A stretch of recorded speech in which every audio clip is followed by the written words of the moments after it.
آپ بیانات پہ نہیں جایا کرتے تھے، وہ رات کو تو بالکل نہیں جاتے تھے، عشاء کے بعد مغرب کے بعد آپ کسی قسم کے بیان پہ نہیں جاتے تھے، کسی قسم کی تقریب پہ نہیں جایا کرتے تھے۔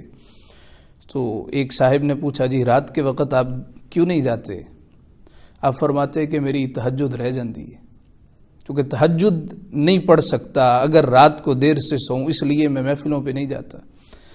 تو پھر علماء کا گزارا تو تقاریر پہ جانے سے، تقاریب میں جانے سے ایسے ہی ہوتا ہے۔ تو پھر آپ کا گزارا کہا کہ اللہ رسول وارث ہیں، اور جن کی لو گنبد خضرا کی طرف لگی ہو۔ کسی نے کیا خوب کہا تھا کہ سانو تخت ہزارے دی لوڑ کوئی نہیں، نہ کوئی واسطہ شہر بمبور دے نال، اسی اپنی بال کے سیکنیا سانو کی لگے کسے ہور دے نال۔ تو ہمارے حضرت جی اپنی بالتے تھے، اپنی سیکتے تھے۔ خوف خدا اتنا تھا، تقوی ورع اتنا تھا کہ ایک مرتبہ آپ عشاء کی نماز کے لیے مسجد تشریف لائے۔ ایک دفعہ فرمایا 27 برس ہو گئے ہیں کوئی ایک نماز بھی الحمدللہ جماعت کے بغیر نہیں پڑھی۔ تو عشاء کی نماز کے لیے مسجد شریف میں تشریف لائے، سنتیں ادا کیں تو فی الفور اندر چلے گئے۔ ابھی جماعت کھڑی ہونے میں چند منٹ باقی تھے کہ قبلہ قاری مسعود احمد حسان صاحب حافظہ اللہ تعالی آپ بیان کرتے ہیں کہ میں پیچھے چل پڑا کہ خیریت ہو، آپ نے اشارے سے روک دیا بیٹھ جاؤ۔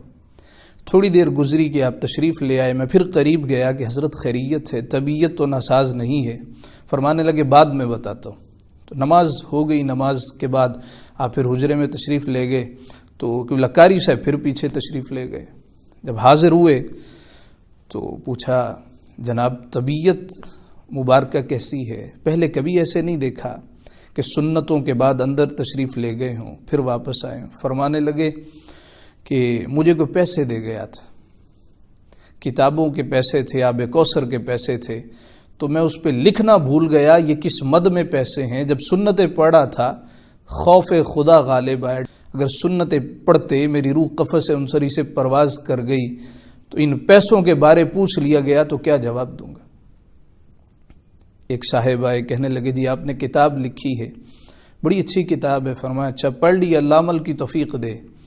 تھوڑی دیر کے بعد جی کیا ہی کمال تحریر ہے، بہت اچھی کتاب لکھی ہے۔ پھر خاموش ہو گئے۔ تیسری دفعہ پھر جی میں نے ساتھیوں کو بھی دی ہے، کیا ہی زبردست کتاب لکھی ہے۔ جلال میں آ